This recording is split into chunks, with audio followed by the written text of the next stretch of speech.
الحمد لله. الحمد لله نحمده ونستعينه ونستغفره ونؤمن به ونتوكل عليه ونعوذ بالله من شرور أنفسنا ومن سيئات أعمالنا.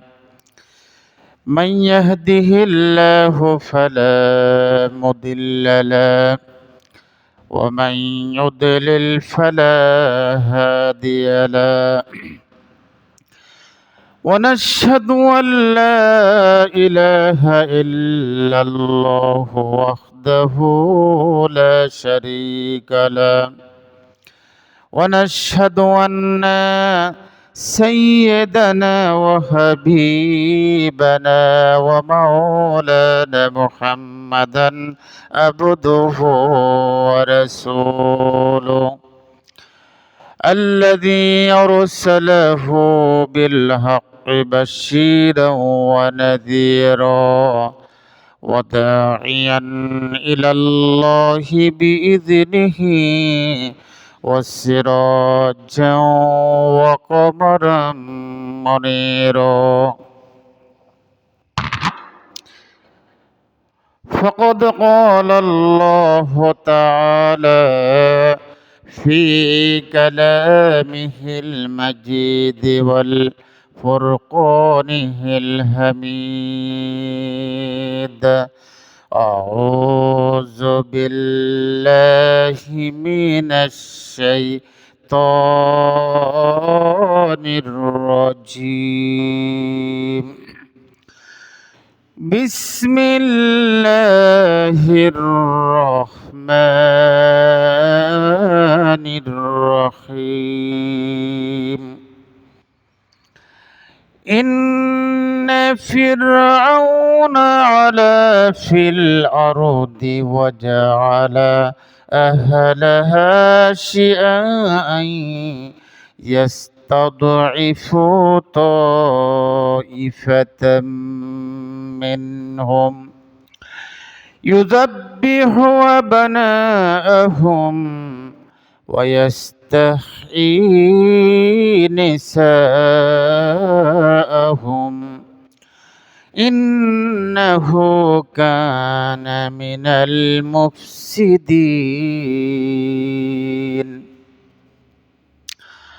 ونريد أن نمن على الذين استضعفوا في الأرض ونجعلهم أئمة ونجعلهم الوارثين.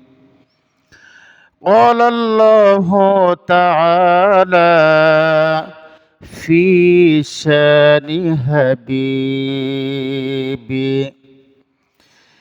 إن الله وملائكته يصلون على النبي يا أيها الذين آمنوا صلوا عليه وسلموا تسليما. اللهم صل على مولانا محمد وعلى آل سيدنا.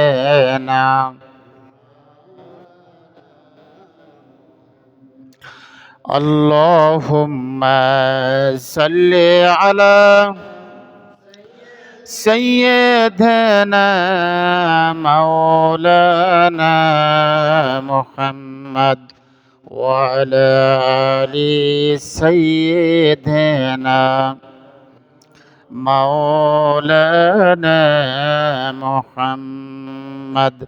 بلغ العلا بكماله حسنت جميع خصاله صلوا عليه وآله بلغ العلا بكماله كشف الدجى بجماله حسنت جميع خصاله صلوا عليه وآله। উপস্থিত সম্মানিত ইমাম সাহেব, উপস্থিত সম্মানিত শ্রদ্ধেয় মুসলিম একরাম ও মুরব্বিয়ান আযম, চতুর্দিকে বসে আছেন পর্দার অন্তরালয়ের আমার সম্মানিত গুণী গুণান্বিত অবলা সরলা শ্রদ্ধেয় সম্মানিত মা ও বোনেরা, আসসালামু আলাইকুম ওয়া রাহমাতুল্লাহ। মহান আল্লাহ পাকের শান লাখ কোটি শুকর যে আল্লাহ রাব্বুল আলামিন এই কনকনে শীতের ভিতরে আল্লাহর শত শত গোলাম থেকে যাচাই বাছাই করে মুষ্টিময় কয়েকজন লোককে আল্লাহর ঘর মসজিদে আসার এবং বসার তৌফিক দিয়েছেন। আমরা কালিমাতুশ শুকর আদায় করে নিই আলহামদুলিল্লাহ। দুরুদুস সালাম প্রেরণ করে মানবতার মুক্তির দূত আকায়ে নামদার তাজদারে মদিনা বিশ্বনবী জনাবি মুহাম্মাদুর রাসূলুল্লাহ সাল্লাল্লাহু আলাইহি ওয়াসাল্লামের উপর। সম্মানিত হাজিরিন, সম্মানিত মুসলিম ভাইরা, আমি মহাগ্রন্থ আল কোরআনের 28 নং সূরা সূরাতুল কাসস, কোন সূরা? সূরাতুল কাসস। এই সূরাটি মাক্কি সূরা।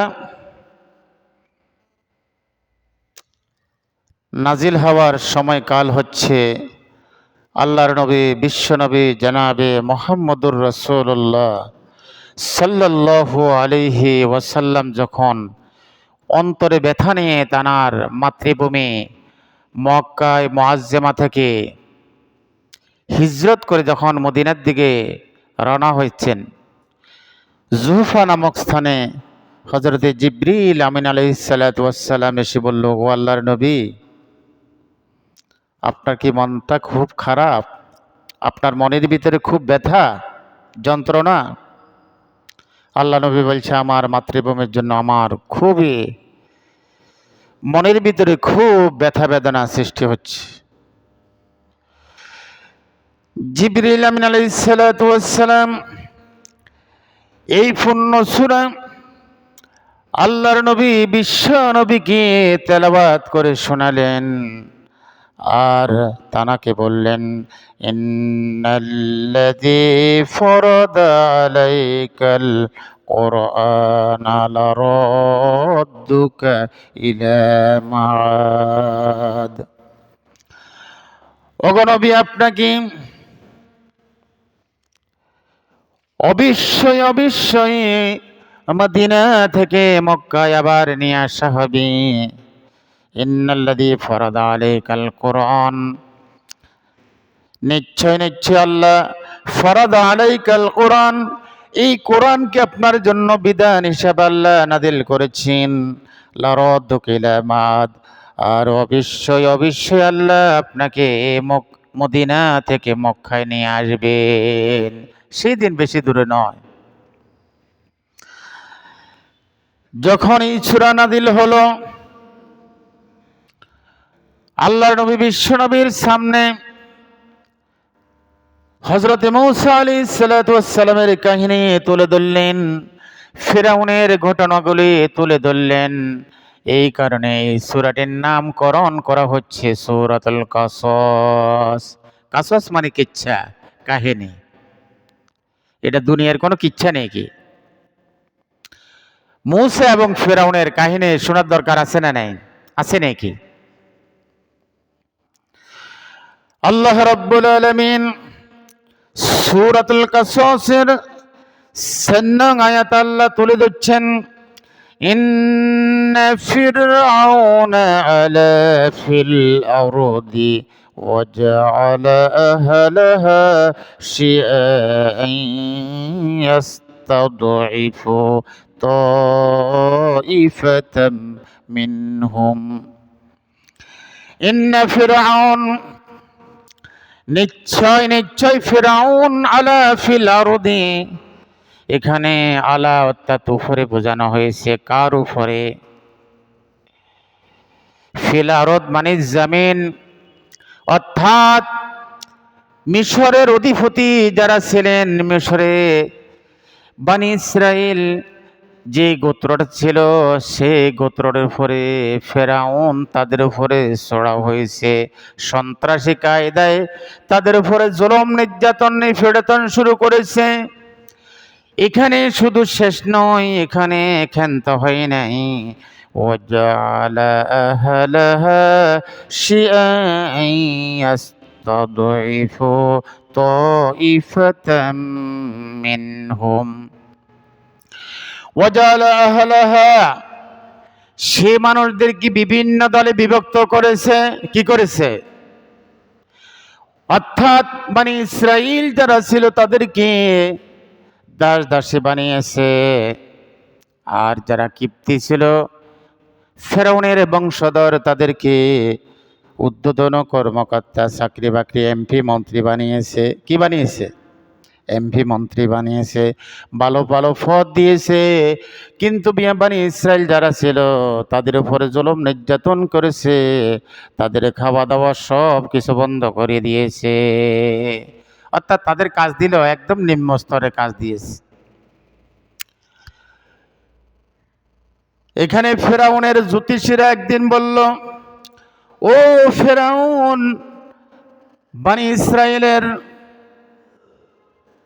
বংশ থেকে তোমার রাজত্বকে ধ্বংস করার জন্য এমন একজন মহামানব পৃথিবীতে আগমন করবে, যে যে মানব, যে সন্তান তোমার রাজত্বকে কেড়ে নেবে, ধ্বংস করে দেবে এবং তোমাকেও সে শেষ করে ফেলবে। জ্যোতিষীর কথায় ফেরাউনের মনে চিন্তা ঢুকলো, আর বিভিন্ন রকমের ফন্দি, ষড়যন্ত্র, জাল সে বোনা আরম্ভ করলো। কি করলো? চক্রান্ত আরম্ভ করে দিল।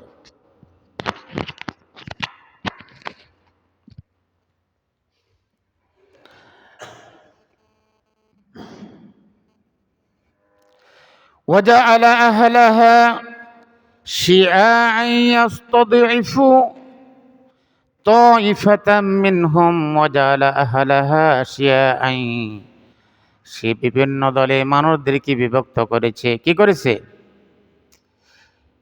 ইয়াস্তাদিফু তাইফাতাম মিনহুম, এক দলকে সে দুর্বল করে রাখলো। কি করে রাখলো? দুর্বল বোঝেন নাকি?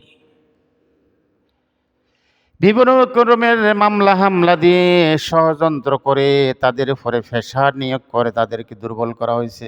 কি করছে? তাদের উপরে প্রেসার নিয়োগ করলো, চাপ সৃষ্টি করলো। এখানে ক্ষান্ত হয় নাই। ইউযাব্বিহু আবনাহুম, তাদের সন্তানগুলোকে জীবন্ত কতল করা আরম্ভ করলো। কি করলো? জীবন্ত জবাই করতে লাগলো। এভাবে হাজার হাজার বনি ইসরাইল সন্তানদেরকে জবাই করা হলো, কতল করা হলো। ইউযাব্বিহু আবনাহুম, সন্তানদেরকে কতল করা হলো। ওয়াস্তাহি নিসাহুম, আর কন্যা সন্তান যারা হতো তাদেরকে জীবিত রাখতো। কি করতো? জীবিত রাখতো। এভাবে কত হাজার, এক বর্ণনা এসেছে 40,000, আর এক বর্ণনা এসে 70,000 জীবন্ত শিশুকে ফেরাউন কতল করলো। কিসের কারণে? ক্ষমতা ধরে রাখার জন্য। কিসের কারণে? ক্ষমতা দীর্ঘ স্থায়ী করার কারণে। এখন বলুন, ক্ষমতা কার হাতে? ক্ষমতা কার হাতে? কুলিল্লাহুম্মা মালিকাল মুলক ও রাসূল আপনি বলে দেন, ওগো নবী আপনি বলে দেন, কুলিল্লাহুম্মা মালিকাল মুলক, সর্বভৌম সব ক্ষমতার অধিকারী একমাত্র আল্লাহ। কুলিল্লাহুম্মা মালিকাল মুলক, এই রাজত্বের মালিক কে? আসমান এবং জমিনে সার্বভৌম সব ক্ষমতার অধিকারী হচ্ছেন একমাত্র আমার আল্লাহ। কুলিল্লাহুম্মা মালিকাল মুলক, তিনি তো তুতিল মুলকা মান তাশাউ, যাকে ইচ্ছা তিনি ক্ষমতার মসনদে বসিয়ে দেন। কি করেন? ওয়া তানজিউল মুলকা মিম্মান তাশাউ, যাকে ইচ্ছা ক্ষমতার মসনদ থেকে লাথি মারে তাকে ক্ষমতা থেকে নামিয়ে দেন। কি করেন? যাকে ইচ্ছা তাকে ক্ষমতার মস্তক থেকে নামিয়ে দেন। ও তুইজ্জু মান তাশাউ, যাকে ইচ্ছা সম্মানিত করেন। আর ও তুজিল্লু মান তাশাউ, যাকে ইচ্ছা তাকে লাঞ্ছিত অপমানিত অপদস্থ করেন। বিয়াদিকাল খায়ের, কল্যাণ তার হাতের মুঠোর ভিতরে। কল্যাণ কার হাতে? কল্যাণ কার হাতে? যার হাতে কল্যাণ তিনি আর অন্য কেউ নয়। ইন্নাকা আলা কুল্লি শাইইন কাদির, ইন্নাল্লাহ, নিশ্চয় আল্লাহ, আলা কুল্লি শাইইন কাদির, তিনি সবচেয়ে ক্ষমতাবান এবং তিনি সবচেয়ে তিনি শক্তিধর। তার উপরে কারো হাত কোনো প্রভাব ফেলতে পারবে না। তিনি সবচেয়ে শক্তিমান। সে আল্লাহ এখন আছেন না নাই? আছেন নাকি? এখন ফেরাউন এত চেষ্টা করলো ক্ষমতায় দীর্ঘস্থায়ী করার জন্য। তার পরিকল্পনা সব কিছু আল্লাহ ধূলিসাৎ করে দিয়েছেন, নস্যাৎ করে দিয়েছেন। সব কিছুকে তিনি ধুলায় মাটিতে মিশিয়ে দিয়েছেন। সে আল্লাহ এখন আছেন না নাই? ইন্নাহু কানা মিনাল মুফসিদিন, ফেরাউন ছিল সবচাইতে পৃথিবীতে বিপর্যয়কারী এবং ফাসাদকারী। দুনিয়াতে ফেরাউনেরকে যারা অনুসরণ করছে তারা কি পৃথিবীতে ক্ষমতায় চিরস্থায়ীভাবে ছিল নাকি? থাকতে পারে নাই। এখন আমাদের মুসলমানদের ফোড়া কপাল, এই মুসলমান জাতি আমরা এক হতে পারলাম না। অতীত থেকে যদি আমরা শিক্ষা গ্রহণ করি, এই সার্বভৌম বাংলাদেশ, ভারত, পাকিস্তান, এগুলি সব আমাদের ছিল। কার ছিল? কার হাতে ছিল? আল্লাহ বলেন ফেরাউন তাদেরকে দুর্বল করে রেখেছিল। কি করছিল? ওয়ানুরিদু আন নামুন্না আলাল্লাযীনা ইসতুদঈফু ফিল আরদ। আল্লাহ বলেন অনুরিদু, আমি চাই, আমি কি? আমি চাই আন্নামুন্না, তাদের প্রতি অনুগ্রহ করতে। অর্থাৎ ফেরাউন যাদেরকে দুর্বল করে রেখেছিল, যাদের সন্তানগুলিকে হত্যা করা হয়েছিল, যাদেরকে কোলঠাসা করেছিল, যাদেরকে দাসী বানিয়েছিল, গোলাম বানিয়েছিল, আল্লাহ বলেন অনুরিদু, আমি চাই আন্নামুন্না, তাদেরকে অনুগ্রহ করতে। আলাল্লাযীনা ইসতুদঈফু, যাদেরকে দুর্বল করে রাখা হয়েছিল, ফিল আরদে, মিশরের জমিনে। ওয়ানাজআলাহুম আইম্মা, আমি তাদেরকে বানাবো নেতা এবং ক্ষমতাধর। ওয়াজআলনাহুম আইম্মা, আমি তাদের হাতে ক্ষমতা দিয়ে দিব, তাদেরকে নেতা বানাবো। কার কথা? কার কথা? আল্লাহর কথা। ওয়ানাজআলাহুমুল ওয়ারিসিন, আমি তাদেরকে উত্তরাধিকারী বানাবো। আমি তাদেরকে কি? উত্তরাধিকারী বানাবো। তাহলে ক্ষমতা দেওয়ার মালিক আল্লাহ, ক্ষমতা ছিনিয়ে নেওয়ার মালিকও আল্লাহ। সন্ত্রাসী কায়দা যারা এই পৃথিবীর জমিনে অহংকার এবং দেমাগ করে চলেছে, তাদেরকে আল্লাহ ধ্বংস করে দিয়েছেন। আজকে আমি খুবই অসুস্থ মানুষ,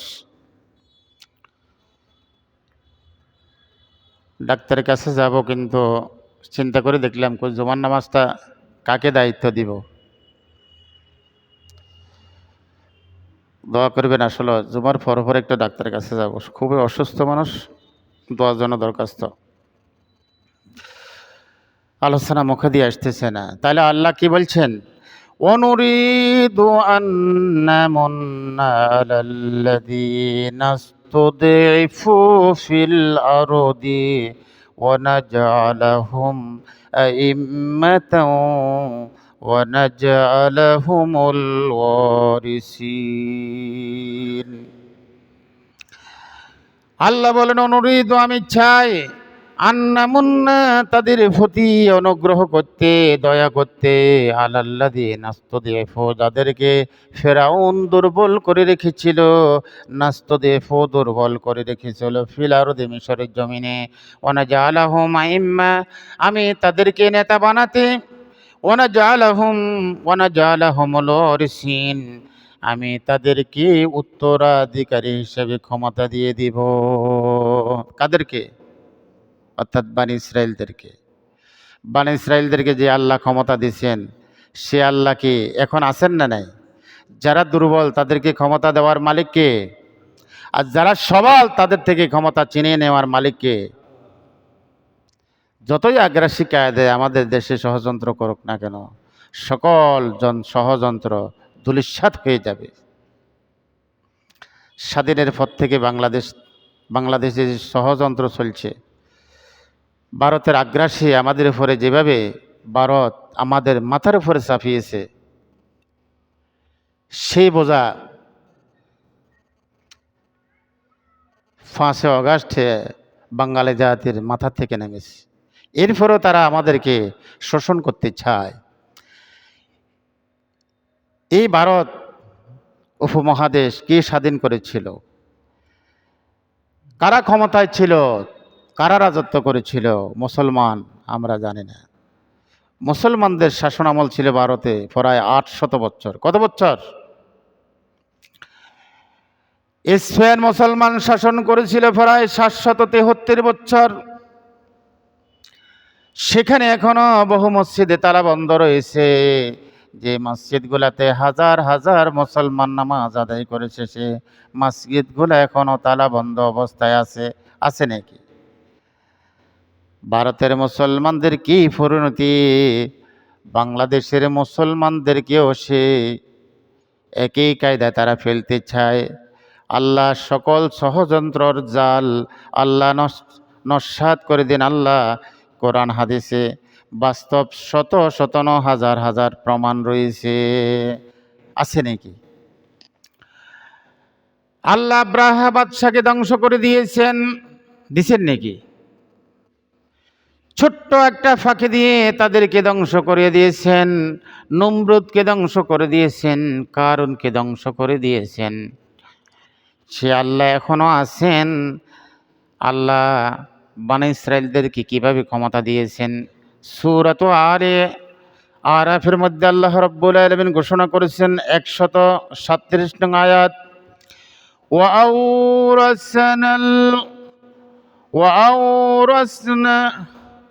وأورثنا القوم الذين كانوا يستضعفون مشارق الأرض ومغاربها التي باركنا فيها।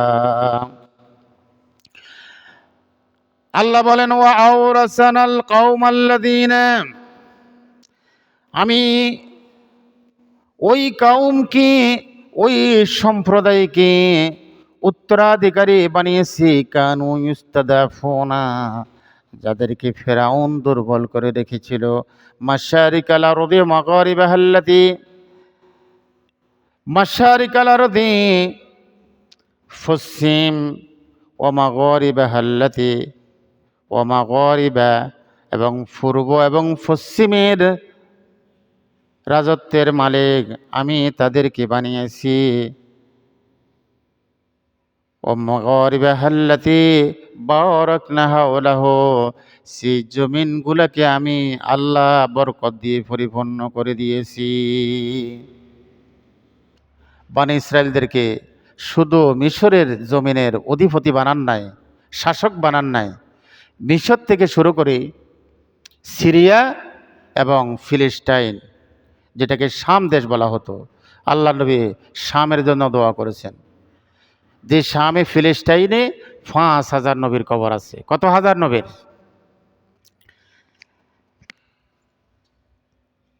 পৃথিবীতে 2টা মসজিদ আছে। একটা মসজিদ হচ্ছে খানায়ে কাবা, ইন্না আউওয়ালা বাইতিন উযিয়া লিন-নাসি লাল্লাযী বিবাক্কাতা মুবারাকা। আরেকটা মসজিদ হচ্ছে মসজিদে আকসা। একটা মসজিদ তৈরি করার পরে আরেকটা মসজিদ নির্মাণ হয়েছিল 40 বছর। কত বছরের ব্যবধান? 40 বছর। যে ফিলিস্টাইনের মুসলমানদেরকে যেভাবে গুলির আঘাতে, বোমার আঘাতে তাদের কলিজা জজরা হয়ে যাচ্ছে, দৈনন্দিন শত শত এভাবে কত হাজার মুসলমান নরনারী ইমানদার শাহাদাত বরণ করেছেন। অথচ মুসলমান আমরা এখনো ঘুমিয়ে আছি, আমরা এখনো ঘুমিয়ে আছি। কাফের মোশরিক বেঈমানেরা চতুর্দিক থেকে আমাদেরকে গিরগির করে চতুর্দিক থেকে ঘিরাও করে ফেলছে। অথচ আমরা মুসলমান এখনো এক হতে পারলাম না, এখনো আমরা এক হতে পারলাম না, আমরা এখনো ডানা হেঁচড়া করতেছি। এই কারণে আল্লাহ রাব্বুল আলামিন মুসলমানদের কাছ থেকে ক্ষমতা ছিনিয়ে নিয়েছেন, মুসলমানদের একতা না থাকার কারণে। মুসলমান কি একতা না থাকার কারণে। যে আল্লাহ বনী ইসরায়েলদেরকে সাহায্য করতে পারলেন, সে আল্লাহ কি এখন আমাদেরকে সাহায্য করতে পারেন না? অবশ্যই অবশ্যই আল্লাহ আমাদেরকে সাহায্য করবেন। এই কারণে আল্লাহ রাব্বুল আলামিন ঈমানদারদেরকে প্রতিশ্রুতি দিয়েছেন, ওয়াদাল্লাহু আল্লাযীনা আমানু ওয়া আমিলুস সলিহাতি লায়াস্তাখলিফান্নাহুম ফিল আরদ। ঈমানদার মুসলমান নরনারী যারা, আল্লাহ তাদেরকে ওয়াদা করেছেন, ওয়াদাল্লাহু আল্লাযীনা আমানু, আমি আল্লাহ ওয়াদা করেছি ঈমানদারদের সাথে, ওয়া আমিলুস সলিহাতি, যারা ঈমান আনার পরে নেক আমল করেছে, ভালো ভালো কাজগুলোকে আমল করেছে, লায়াস্তাখলিফান্নাহুম ফিল আরদ, জমিনের বুকে আমি তাদেরকে প্রতিনিধিত্ব দান করেছি, কামাস্তাখলিফাল্লাযীনা মিন ক্বাবলিকুম, আমি তাদেরকে প্রতিনিধিত্ব দান করব, কামাস্তাখলিফাল্লাযীনা মিন ক্বাবলিকুম, যেমনি ভাবে তাদের পূর্বপুরুষ যাদেরকে আমি ক্ষমতা দিয়েছি, আমি তাদেরকেও তেমনি ক্ষমতার মসনদে বসিয়ে দেব। তবে ঈমান আনার পরে ভালো কাজ করতে হবে। ঈমান আনার পরে কি করতে হবে? ভালো কাজ করতে হবে। সন্ত্রাসী কায়দায় মানুষের উপর জুলুম নির্যাতন নিবেদন করা যাবে না। মানুষের কল্যাণের জন্য কাজ করতে হবে। আমাদেরকে মানুষের কল্যাণের জন্য পৃথিবীতে সৃষ্টি করেছেন। কুনতুম খায়রা উম্মাতিন উখরিজাত লিন-নাসি তা'মুরুনা বিল মা'রুফি ওয়া তানহাউনা আনিল মুনকার। কুনতুম খায়রা উম্মাতিন উখরিজাত লিন-নাস, আমি তোমাদেরকে উত্তম জাতি হিসেবে পৃথিবীতে প্রেরণ করেছি। কুনতুম খায়রা উম্মাতিন উখরিজাত লিন-নাস, তোমরা মানুষের কল্যাণে কাজ করবে। কি কাজ করবে? মানুষের কল্যাণে কাজ করবে। তা'মুরুনা বিল মা'রুফি, তোমরা সৎ কাজের আদেশ করবে। ওয়া তানহাউনা আনিল মুনকার, তোমরা অসৎ কাজে বাধা প্রদান করবে। একটা কাজ সহজ আর একটা কাজ কঠিন। সৎ কাজের আদেশ দেওয়া একদম সহজ কাজ, কিন্তু অসৎ কাজে বাধা দিতে গেলে আপনার উপরে অতর্কিত হামলা আসবে, মামলা আসবে, নির্যাতন আসবে, নির্যাতন আসবে। কিন্তু আল্লাহ রাব্বুল আলামিন ঘোষণা করেছেন, তোমরা সৎ কাজের আদেশ করবে এবং অসৎ কাজে বাধা প্রদান করবে। আহারে কাল কিয়ামতের দিন মুসিবতের সময় মানুষ পাঁচটা বিষয় জবাব দেওয়ার আগে কোনো মানুষ এক চুল পরিমাণ বানাতে পারবে না। আল্লাহ রাব্বুল আলামিন আমাদেরকে সুদীর্ঘ হায়াতে জীবন দিয়েছেন। এই জীবন সম্পর্কে আমরা আল্লাহর কাছে জবাবদিহিতা করতে হবে, সময়ের হিসাব দিতে হবে। আল্লাহ রাব্বুল আলামিন বলবে, রে গোলাম, আমি তোমাকে যে ৬০-৭০ বছর, ১০০ বছর, ৮০ বছর, ৯০ বছর হায়াত দিয়েছিলাম, এ হায়াতের এই জীবনে তুমি কি কাজ করেছ, কতটুকু ভালো কাজ করেছ, কতটুকু মন্দ কাজ করেছ, আমার কাছে হিসাব দাও। সেদিন যদি হিসাব না দিতে পারে, যদি ভালো কাজ করে থাকি তাহলে তো ভালো কথা, যদি মন্দ কাজ দিয়ে জীবনটাকে পরিপূর্ণ করে দিই, আমাদেরকে জাহান্নামের ইন্ধন ভোগ করতে হবে, জাহান্নামের আগুনে জ্বলতে হবে, জাহান্নামের হাজাল হয়ে জাহান্নামে চিরস্থায়ী সেখানে বসবাস করতে হবে। নাম্বার ২ হচ্ছে ধন সম্পদ কোথায় থেকে উপার্জন করেছি, এগুলি কি হালাল না হারাম, আমাদেরকে হিসাব দিতে হবে। যদি হালাল হয়ে থাকে কোন পথে ব্যয় করেছি, আমাদেরকে হিসাব দিতে হবে। নাম্বার ৩ হচ্ছে যৌবনকাল কোথায় ব্যয় করেছি, হিসাব দিতে হবে। নাম্বার ৪ হচ্ছে এলেম যে শিখেছি, এলেম অনুযায়ী কতটুকু আমল করেছি। ৫ম নাম্বার হচ্ছে আল্লাহ রাব্বুল আলামিন আমাদেরকে যে বিবেক দিয়েছেন, জ্ঞান দিয়েছেন, এই জ্ঞান অনুযায়ী আল্লাহকে কতটুকু স্মরণ করেছে, কতটুকু নাফরমানি করেছে, এই বিবেকের হিসাব দিতে হবে। এই বিবেক একটা কম্পিউটার, এই বিবেকটাকে মেডিকেল সায়েন্স বলছে, মানুষদেরকে আল্লাহ রাব্বুল আলামিন যে ব্রেন দিয়েছেন, যে বিবেক দিয়েছেন, এই ব্রেনটার মূল্য হচ্ছে ৩০,০০০ কোটি টাকা। কত হাজার কোটি টাকা শুধু ব্রেন। এই ব্রেনের ভিতরে চোখ আছে, মাথার ভিতরে চোখ আছে, নাক আছে, মুখ আছে, কান আছে, কত অত্যাধুনিক যন্ত্র মেশিন দিয়ে ব্রেনটাকে ফিট করে দেওয়া হয়েছে, আমরা কখনোই চিন্তা করি নাই। আল্লাহ রাব্বুল আলামিন কত সুন্দর সিরাতে সূরাতে আমাকে সৃষ্টি করেছেন, সে আল্লাহর নাফরমানি করতেছি, অথচ আল্লাহর আনুগত্যের ভিতরে আমাদের জীবন অতিবাহিত হয় না। কথা ঠিক কিনা? তাহলে ১ নাম্বার হচ্ছে প্রথমত আমাদেরকে হিসাব দিতে হবে আমাদের হায়াতি জীবন, যাকে যতটুকু হায়াত দেওয়া হয়েছে, হায়াতের ভিতরে আল্লাহর আনুগত্যের ভিতরে কতটুকু সময় অতিবাহিত করেছি, আর নফসের খায়েশাত অনুযায়ী কতটুকু জীবন পরিচালনা করে জীবনটাকে বরবাদ করে দিয়েছি। কাল কিয়ামতের দিন যখন আমলনামার সামনে উপবেশন করা হবে, সামনে দেওয়া হবে, সেদিন আমরা দেখতে পাবো, আহারে ৭০ বছর জীবনের ভিতরে কত মানুষের সম্পদ আত্মসাৎ করেছি, কত মানুষকে হক না হক করেছি, বোনকে ঠকিয়েছি, ভাইকে ঠকিয়েছি, বাবার হক না হক করেছি, মায়ের কোনো দায়িত্ব পালন করে নাই। যে দায়িত্ব কর্তব্য আল্লাহ রাব্বুল আলামিন দিয়েছেন, সেই দায়িত্ব কর্তব্য কিছুই পালন করে নাই। প্রতিবেশীর কোনো হক আদায় করে নাই, বরঞ্চ তাদের উপরে জুলুম করেছি, ক্ষমতার দাপট দেখিয়েছি, কতই না কিছু করেছি। সব কিছু পুঙ্খানুপুঙ্খরূপে সব কিছু লেখা থাকবে। এরপরে হিসাব দিতে হবে সম্পদের। এই অগাধ সম্পদের মালিক আল্লাহ রাব্বুল আলামিন আমাদেরকে বানিয়েছেন, এই সম্পদের হিসাব দিতে হবে। এই সম্পদটা কোথায় থেকে উপার্জন করেছি, এগুলোকে হালাল না হারাম, আমাদেরকে হিসাব দিতে হবে। যদি হালাল হয়ে থাকে কোন পথে তাই ব্যয় করেছি, কিন্তু মসজিদ মাদ্রাসায় কি ব্যয় করেছি, না জুয়া খেলার মধ্যে, যেখানে ইচ্ছা হয়, যেখানে টেন্ডারবাজি হয়,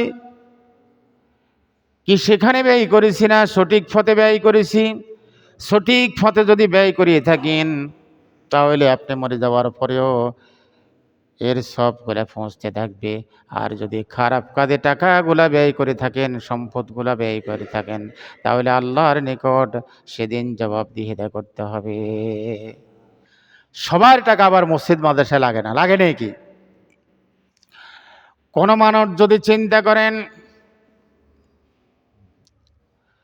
আমার বাবা আমাকে 2 একর সম্পদ দিয়েছেন, 5 একর দিয়েছেন, এখান থেকে বাবা মায়ের নামে 2 ডিসিম 5 ডিসিম বিক্রি করে মসজিদের জন্য আমি দান করি।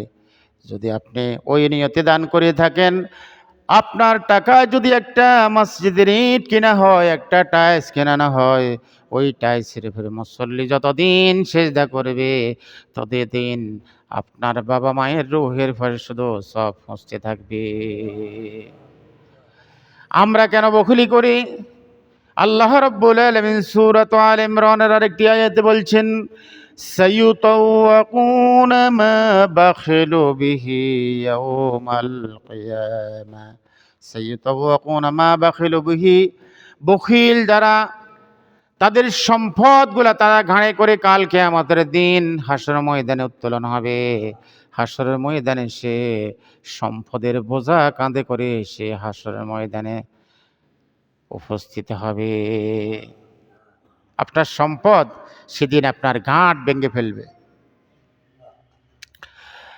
হাদিস শরীফের মধ্যে এসেছে, যারা বখিল দুনিয়ার জীবনে, তাদের সম্পদ এতিম অসহায় গরিব মিসকিনদের মাঝে বন্টন করা হয় নাই, মসজিদ মাদ্রাসায় বন্টন করা হয় নাই।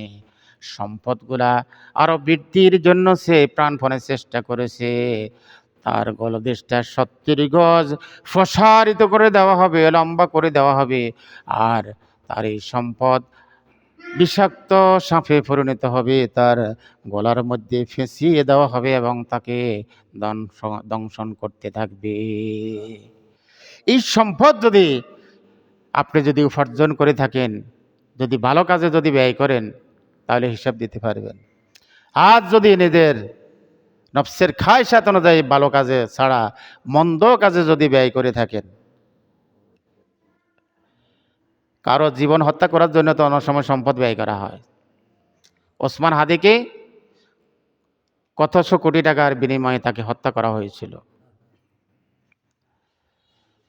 আপনি টাকা দিয়ে একটা মানুষকে হত্যা করলেন, একটা মানুষের উপরে এফেক্ট করলেন, কালকে আমাদের দিন আপনাকে হিসাব দিতে হবে, আমাকে হিসাব দিতে হবে। এরপরে কি বলছিলাম, এলেমের হিসাব দিতে হবে। এলেম যতটুকু শিখেছি সে অনুযায়ী কতটুকু আমল করেছি। এলেম শুধু শিখলে হবে না। হারে, আগেকার মানুষের এলেম ছিল কম কিন্তু আমল ছিল অত্যন্ত বেশি। বেশি ছিল নেই।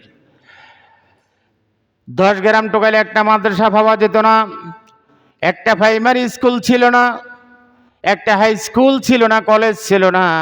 মানুষ লেখাপড়া তেমনি করতে পারে নাই। কোন রকম ইমাম সাহেবের কাছে সূরা কেরাত শিখতো, মাসলা মাসাইল সম্পর্কে তেমন জানতো না, কিন্তু তাহার পরেও তাহাজ্জুদ গুজার ছিল। কি ছিল? তাহাজ্জুদ গুজার ছিল। নিঃশব্দ রাত্রিতে উঠে তারা গুনগুন করে